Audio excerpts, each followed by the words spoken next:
Thank you all for being here again. So I get to introduce Chris Deck, who is the CEO of Deck Commerce. So he is, I've got all kinds of fun stuff here, a lot of fun facts. He's the founder and CEO of Deck Commerce, who's the market's leading order management system for direct-to-consumer commerce. Prior to that, he's led e-commerce consulting agency and a career in the banking industry, which makes sense. Chris lives in St. Louis. That's the one with the arch, right? Yeah, okay, good. And he's an adoring husband, although I've talked to his wife. She may disagree, and a wonderful father, and he loves to be golfing or this is my favorite, sipping whiskey, which is what we're doing tonight at the Flatiron. We're doing whiskey tasting, so you're in luck. Big round of applause, Chris Deck. Thank you. I think you stole all my thunder on the introduction. I guess the only thing that I'll say about Deck Commerce and order management is our tagline is to simplify order management. It can be a very complex and daunting technology challenge. And because we've got an API-first architecture and we focus really on the consumer shopping journey with everything we do, we bring simplicity and flexibility to what is otherwise a really complicated set of business needs. So why don't you guys come out and we'll do some introductions.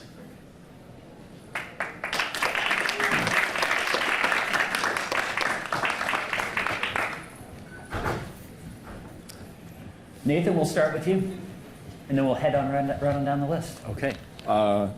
So Nathan Liu, I work for a company called Hot Topic. You probably remember us from when you were young going to the mall. We're a bit different today. We actually are, we have several brands under our portfolio, Hot Topic, Box Lunch, and a direct consumer business, Her Universe. I've been with the company for 4 years, but it's great to see how much the company has evolved from a traditional mall retailer into really a massive multi-channel company with multiple brands. Let's see, I've been there for 4 years. I oversee our e-commerce business and digital marketing. David. I'm David Post. I'm responsible for digital and e-commerce at Rainbow Shops. Rainbow, if you don't know, I kind of describe Rainbow as it's a kind of a TJ Maxx format with Forever 21 kind of clothes. So we sell clothing for women in both juniors and plus sizes, as well as kids. We operate about 1,100 brick and mortar stores in the U.S., as well as the online presence. Sridhar. Good afternoon. I'm Sridhar Sundararajan. I work for Newell Brands. We have some of the popular consumer brands like Yankee Candle, Coleman, Crock-Pot, Sharpie, Expo. I'm part of the digital technology team, and I'm responsible for enterprise systems there. And last 3 years, we have been on a journey of transforming what we do for all our direct-to-consumer websites, catalog websites, and marketing websites. Great. So we're going to talk today about how to remove friction from the consumer buying journey. And I've had the chance to talk to these guys over the last couple of weeks, and they have some really amazing stories. So we'll ask each of them to kind of highlight some of the key learnings from what they've done. And then hopefully, if there's time, we'll take some questions and answers from you guys. So David, I'm going to start with you. I was fascinated. You did a replatforming site. And it was a big goal, a big push for your company. And I just was blown away by some of the expedited checkout work that you did and how that kind of helped remove friction from the buying process. Could you share the lessons learned and all that? Yep. So we were on Demandware Commerce Cloud for about 10 years and made a decision to replatform to Shopify. We went live on Shopify at the end of July last year. One of the main drivers in doing that was because of the checkout, right? We really felt that Shopify's checkout was really almost as good as Amazon's, and Amazon kind of sets the standard. Mm-hmm. Coming from the world in Salesforce where checkout is infinitely adjustable or infinitely customizable, to a world where checkout is pretty rigid's better. Mm-hmm. We've seen in general a 10 to 15% conversion rate increase that we really feel is because checkout is so much more stable on Shopify than it was Salesforce, as well as the expedited payment mechanisms or the reduced friction payment mechanisms. So Shop Pay was a big reason for one of the reasons why we moved. Right, this is where if you've shopped on any of the 2 million merchants that are on Shopify. They identify you when you go to any other Shopify merchant, and a customer literally gets texted a 6-digit code that they can type in and checkout's done. That's over 20% of our checkouts from almost from the day we turned it on. The ability to drop other kind of payment mechanisms in. So we recently launched Klarna, and have been kind of, again, blown away by the customers' uptake on that platform. So Klarna's now is about 17% of our checkouts. So when we add up Shop Pay and Klarna, people who log in now, the majority of our checkouts are expedited, are not guest checkouts, and it makes a difference in conversion rate. I mean, would you say 10 to 15%? 10 to 15%. I mean, that is an Yeah. amazing Yeah. jump when you think of a conversion rate. Yeah. So that's really impressive. Cool. Nathan, you guys were sensing some friction as it related to the fraud. How did you guys identify that friction, and what did you do to streamline it? Yeah, so I think one thing that's really cool about our company is whenever someone new starts with a company, they spend half a day in our call center, shadowing call center agents and listening calls. And when I started 4 years ago, I actually ended up spending quite a bit of time in our call center the first 2 weeks I was there. And I just felt like it was an area that I could learn a lot about the customer and the customer experience very quickly. So one of the key things that came out of those conversations was how many contacts we're getting on fraud declines. Customers would call us that I placed an order, I don't know why it's canceled, and then we look back, it was a fraud. It was a fraud cancel. And what's really difficult is for the agents, actually it's very difficult for them to resolve those tickets because there's nothing they can do for the customer. We already declined them. Things they bought probably sold out, and then we're unable to replace, and what we saw was we lost our customer. And when you think about, everybody talk about acquisition costs going up. We're spending a good chunk of money getting these customers to the site, doing everything we can to provide a good experience, but then we lose them after they complete the transaction. It's kind of like what Cal said this morning, we lost that shopping cart, right? Like we just didn't have the shopping cart for the customer. So through that, we began to dive into the data and really understood, talking with the fraud team, why they were declining these orders, and their feedback was they were quite constrained by the tool that they had. And our sense was that there was a very high level of false positives, but we didn't have the right tools to figure out how to recapture them. I can keep going. Yeah, keep going. So I'd love to know the tools that you were using, and then how did you solve the problem? That would be great. Yeah, so we knew that we had to go recapture these orders, and we began to test some different things, and then what we were really nervous about was our chargeback rates going up, right? Like, there's times finance hits me up and says, hey, Visa's been calling us, and I start to get sweaty because our chargeback rates are too high. So our hands were relatively tied, so we began to look at vendors that specialized in this. I talked to a handful of different vendors. We ended up having a really great conversation with Signified. Surprise. Having a great conversation with Signified, and they were able to come to the table with a structure that we felt could really work well for us with a guaranteed payback, risk guarantee, and on top of which, I think all the conversations that we were having was about how do we maximize the amount of approval rates, which versus our old vendor, it was a question of, so it's funny. We actually reviewed, when we had our QBRs with our old vendor, the metric was how much fraud did we help you prevent? And really that was just the total number of declines that we had minus chargebacks. So the incentive was never there to maximize customer experience and approval rates. So when we talked to Signify, they had the structure where it was really about how do we help you approve more and more orders. And we were skeptical because my team said, hey, we're doing the best we can. We have all the customer info. I think we're already at max. But when we challenged Signified, how do you show us an ROI that we can be comfortable in before doing integration? And through that challenge, we were able to feed them a whole list of orders that we were declining. And then they came back and said, we can guarantee 70 to 75% of these orders. And so through that, gave us more confidence level to start a partnership with them. Wow. So it sounds like there's at least 3 areas of value there. Number one, you are now accepting orders that are probably good, so you're giving better consumer shopping experiences. Number two, you were doing a lot of manual work on calls and customer service activities that have been pretty much wiped clean.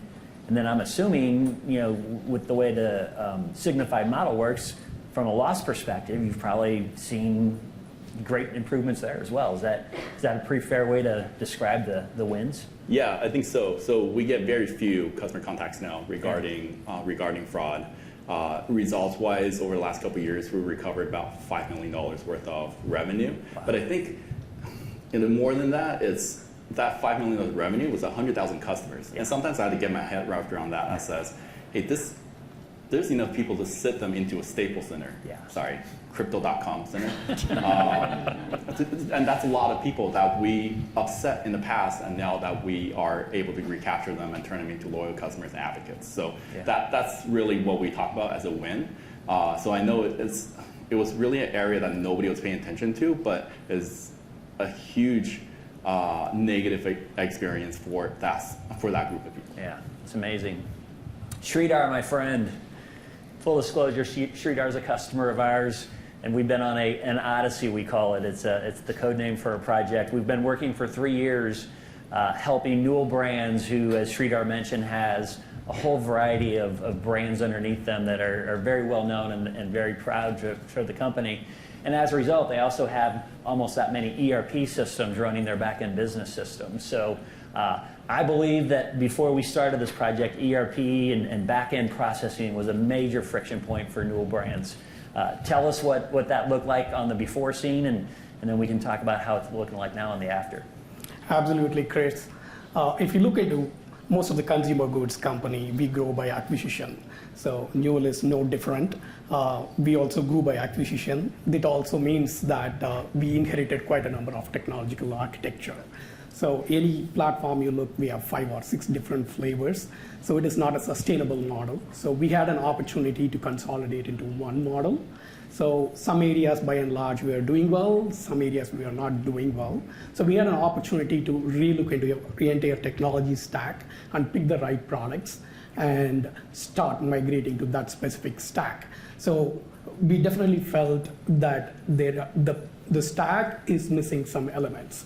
So there are quite a number of things, right? So we didn't have a direct-to-consumer focused order management system. We didn't have a strong fraud management. So we made sure that these components are built into the technology stack so that we can grow. And my responsibility was more of back-end removal of friction. Mm-hmm. So this is after the consumer goes and clicks the submit button in the cart, so the post-purchase journey friction. So the best place to get insights on what we need to resolve is our consumer services team. So they get the call day in, day out. So we reached out to them and asked, like, hey, based on the call volumes, can you please tell us what are the areas our consumers want additional help? In the first place, they should not have called, right? It's a cost to the company. So they identified at least 3 areas to focus for us. One, a lot of calls people get because they are not sure where their order is. So order status. Mm-hmm. Then second one is about the payment way it is working. Specifically, there were some double authorization. And oftentimes, what we authorize versus what we captured, there was a difference. Consumers don't have an issue if we capture less, but they really are concerned only if you go more. So then the third area is the entire return and refund process. So these were the initial focus area. I can talk about a little more on what we found on the way. Yeah. So we thought, okay, let's dissect each of them and address them. So with respect to consumers knowing where their order is, we put together an email journey for the customers. What are the trigger points when we can send communication to the consumer? He or she really wanted to know about it. So we captured a very common one, right? So the order confirmation, order shipment, cancellation of its order or line item. So we made sure that all these touch points are identified, and we have a flexibility in the system to turn on or off these communication, because what you initially think is right might not be right, but so you should have the flexibility to toggle whenever needed. So that way now the number of questions come for order status have significantly come for all our brands. Then the second one is with respect to payments. So we looked into the process, and I was telling you initially alluded to that ERP systems, right? Mm-hmm. So when we were able to bring together various different technology set, but we knew that we will still end up having 3 different ERPs that we need to run with. So any processes we build should keep in mind all these 3 ERP needs. So if you look into this payment and the returns, there's a lot of ERP related elements that's there. So we identified areas, what is causing this double authorization, what is causing this capture versus authorization mismatches. So we streamlined the processes, as well as we made sure that we use the same systems of reference while taking the orders, as well as the fulfilling orders, and a lot of things got resolved automatically. And then with respect to refunds, we wanted to make sure that we give a little more power to the end consumers. No one has time to call our consumer services, right? So much more power you give to them, a lesser effort for your teams. So we wanted to make sure we give a tool for them for tracking and easy returns process. So by giving that, not only we eliminated quite a number of calls, it's not only easy for our consumers, but the way we tied what is being returned and the number of touch points you need to have in the warehouse, we brought down significantly. So it is one, ease of return, and second is how quickly you're able to process the refund. So we were able to kind of solve all these 3, and if we feel like we are progressing in the right way. Do you have any early read on some numbers like call center volume being down or better customer experience? Do you have anything that you can share on the progress? I don't have a specific number to share, but definitely all these 3 areas we have improved significantly. Yeah. And as you evolve, there are always some surprise elements, right? During pandemic, pretty much all the companies who have stores, they all wanted to get into omni-channel, right? So we had to stand up an omni-channel in a very, very short period of time. So only area we feel like now we are getting calls is with respect to some orders associated with omni-channel, but we are very confident that we will be able to stabilize and move forward with that. You know, go ahead. Sorry, it's one of just with respect to metrics like you are looking for, but at least I can share one metrics for sure. While we have an issue with the omni-channel, specifically the ship from store, what we have seen is whatever orders that were taken on a day, 40% of the orders are fulfilled on this very same day, and 75% of the orders are fulfilled within 24 hours. Yeah. And where it really played a big role is before holiday season, because the websites freeze the purchase commitment, right? So, okay, at this point of time, I can't commit, I can deliver by Christmas, right? So, but with ship from store, we were able to throttle and make few more guests happy. Yeah. So that's the balance we got out of it. I mean, when you think about the theme of this conference that we've had today so far, starting from the initial panel discussion, you know, it's all about the consumer, first of all. That just is a theme that just drives through. Number 2, it's also about owning the shopping cart, getting that return on the shopping cart, which he better trademark that because it's going to be a new thing. And you know, we started with David talking about how you know they focused on that express checkout and the results that they're seeing from an increased conversion rate and a faster expedited checkout. And then I thought it was cool that Nathan brought us into the you know, we've got an order. How do you manage the fraud and remove the friction from the processing of that order in the first couple touch points? And then Sridhar, you brought us home. The shopping experience goes all the way to returns. It goes to getting that product to the customer's door with clarity and speed and accuracy, and then being there for them when they've got to make a return for whatever reason that is. So I think the friction has to be looked at from all the way from the beginning, touch point, checkout, processing and whatnot. So we're open for questions if you guys have any. And I've got a couple more for we've got a question, so good. Question for Jim on topic. You were mentioning roughly like 100,000 customers that you are now kind of like keeping in the ecosystem versus turning away. Did you see, I guess, an uptick in long-term value for your overall customer Yeah, for sure. Nathan, let me repeat the question just so that they get it on the video, on the recording. So the question was, with all these upticking customers, the 100,000 customers that you were declining as fraud, are you seeing an uptick in long-term value, lifetime value of the customer? Yeah, for sure. I think what we've seen is that they very much behave like our regular customers who purchase multiple times through a year, and we're able to capture that. And in fact, what's interesting, a lot of the folks that were declining were first-time shoppers with us, which because we didn't have the right data within our file to say that they were good. And one other thing, in many cases, we're actually higher value customers because we were the basket size was being used as a metric to decline orders. So when the basket size was too high, we're saying, hey, this is too risky. That was actually a metric we're taking into consideration. So in many cases, we're declining very high value customers. So it's been great to see that as we change this, lifetime value has followed within that cohort. Wow, great. I have a microphone, by the way. So Okay. next question. I scared everybody because I have a microphone. While you guys are thinking, what's next for you, David? What's next on the roadmap for removing friction? So we're working on site speed right now. We've got a good score relative to our competitive set, but it's not good enough. So site speed's an area that we're putting a lot of focus on right now. What's the?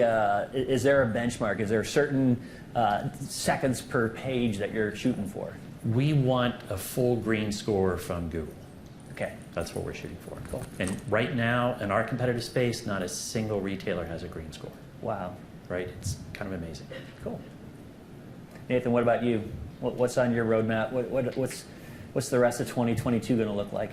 Yeah, so I certainly agree with David on the speed aspect of it. What we're seeing is obviously that the speed is not just impacting the customer experience, also impacting our SEO, impacting other aspects that you don't normally see customer facing. So that's a huge focus for us. The other focus, I think, is, and other people have brought this up, acquisition costs has increased significantly. So we're really looking at opportunities to we have over 6 million people in our loyalty program, and the idea is really how do we activate them in a more meaningful way, and create those relationships where we can lean back on and drive them to not only be customers but really be brand advocates for us. Great. Sridhar. Our focus is going to be more on stabilizing omni-channel. So we definitely wanted to bring down the cancel percentages that we are having. So we have multiple levers. You can use the safety stock, optimize on the safety stock, improve the accuracy of the inventory at stores, then ability to quickly turn on or turn off the stores. So how nimble we can get with respect to all these omni-channel elements to make sure that our guests have the best experience. So we have all seen from morning quite a number of important points being shared about retaining the customer, right? So that you can't miss on a consumer and never give any bad taste to them in the experience. So we wanted to make sure that what they ended up with our website to do, they were able to accomplish those objectives. So that and make our guest experience as better as possible. Awesome. We got to. Okay, I guess this question's for Sridhar. So I completely agree. I think it's really important to think about, the best acquisition is retention. And one key thing I guess I would be curious to hear is how are you guys tackling, with all the different replatforms that you've been doing, how are you tackling like Wizmos, like where is my order, right? Yeah, so you get that out of an order management system, you get all the various statuses out of an order management system, but how are you guys tackling that to say, okay, I'm going to retain this customer, they're returning the product, are they returning and abandoning and not coming back? Is it a bad experience, or are you using that as a touch point to convert them again? We do all of them. So with respect to ability, we have an RWAR system in place for them to engage with us, and having this direct-to-consumer focused order management system, this is helping us to focus a little more on various subcategories. Okay, if I have a overnight shipping, am I able to track through the entire cycle of that specific consumer? So for any reason, if I have to end up canceling their order, so even before the consumer calls, we wanted to make sure we call our consumer and provide them the reasoning, provide some appeasement, and try our best to hold on to them. But obviously, we wanted to look into the next levels of how to retain these engagements. But our consumer services team is doing a fantastic job on proactively reaching out to the consumers by looking into these tools at this point of time.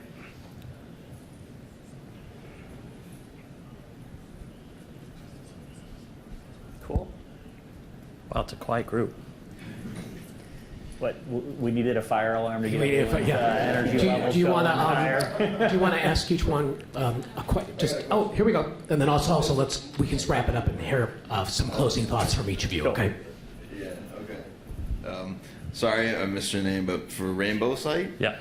you're going to Shopify and there's so many apps and plugins that you could use, and I know you're working on getting the fastest speed website. How do you sift through the apps and know what to include, like cross-sell, upsell, the questionnaires, without overloading the site to make it slower? Because you could add everything in there, but then you got a site that's, somewhat overloaded. Or do you not see that as an issue? No, we're very careful with what apps we add. Would you be able to go into what categories you think is extremely important to have? It's not category, it's how that app is implemented, right? So we're checking ahead of time about what its impact on performance is going to be, adding it. And if it's coded in the wrong way, we'll reach out to the company and see if they're willing to code it differently to mitigate the problem. And if not, we won't install that app. But you're right, in Shopify, you have to be, it wasn't that different in Salesforce. You got to be very careful what third parties you install and how that third party is going to impact your overall performance. We got a question back here. Hi, this is for David. You talked a little bit about how you installed Shop Pay and Klarna and how you now see a significant percentage of your customers transacting to that. Can you talk a little bit about whether those were already existing customers to file and now they're transacting through these other payment methods, or whether you somehow also saw acquisition through these new payment methods?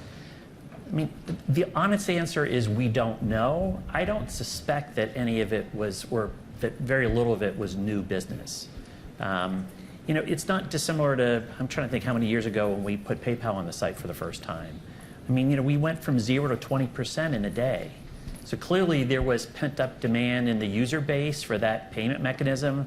I mean, how Klarna gets to, 15 to 17% by just flipping a switch, those aren't new people coming. Those are people that are already there that now see that option, and that's the option that they prefer.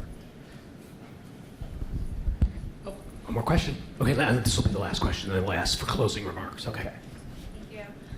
A comment and a question. For anyone that happens to be using Shopify Plus, you can actually ask your success manager to tell you what the data is behind how many of your customers are using Shop Pay actively.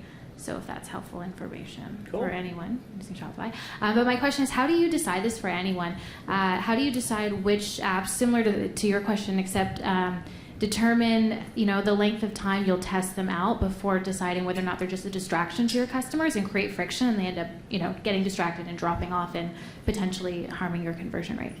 So we've got base level performance scores before we put on the app, and then we look at it afterwards, right? And if performance goes down in a way that we're not unsatisfactory, then we kill it before it even gets started. Look, I mean, there's some core functionality you're going to want and need for your website, right? So there will be a vendor out there that can do it in a performant manner. You just kind of have to be careful as you go through that process. All right, we'll share some closing remarks. Sridhar, we'll start off with you from a friction perspective. Anything else? Any advice you'd like to share with the rest of the team or the rest of people? Consumer behavior will continue to change. And the e-commerce journey is more or less like a daily grind. So having the right tools in place will enable you to change fast, as well as identify the changes sooner so that you can adapt to yourselves. And keeping every guest coming to our website has to be our primary objective, and a lot of focus need to be put into it and continue to monitor it. Cool. David? I mean, I guess my piece of advice would be, be careful what you see or what you follow in terms of, idealized performance metrics. Look at people in your space and what they're doing. Early on, we became kind of obsessed with a given performance number and modified the site pretty significantly to be able to get there, and actually saw it be a huge negative. So, I can tell you in the fashion space, customers are more interested in more images, and they don't care that it takes more time for those images to download. So you can have fashion websites that may have a 14, 15-second load time. Okay, but if you took it down to the magic 2 or 3, customers would disappear, right? It depends on what you're selling and what your customer mix is, drives what performance metrics you need to pay attention to and follow. Nathan? I think just as you're introducing new functionalities and new ways for the customer to shop, that it could be introducing other friction points you're not expecting. So when we put into place both buy online, thinking about the fire alarm, but BOPIS and the putting in BOPIS and then also curbside, there's an immediacy to that expectation of I'm going to go pick up as soon as possible. But some of those orders were being stuck in fraud, waiting for manual review, and that slowed down the process. So that actually, even though we weren't going to cancel those orders, but just that delay caused extra friction. So we worked through that process with our vendor. But it's something you should pay attention to is that as things put in, what is the entire journey, and then what are the potential friction points, and so you're solving that ahead of time. So if I can summarize what I've just heard, put your customer first, damn the KPIs if they're not relevant to your specific business, and remove friction with speed.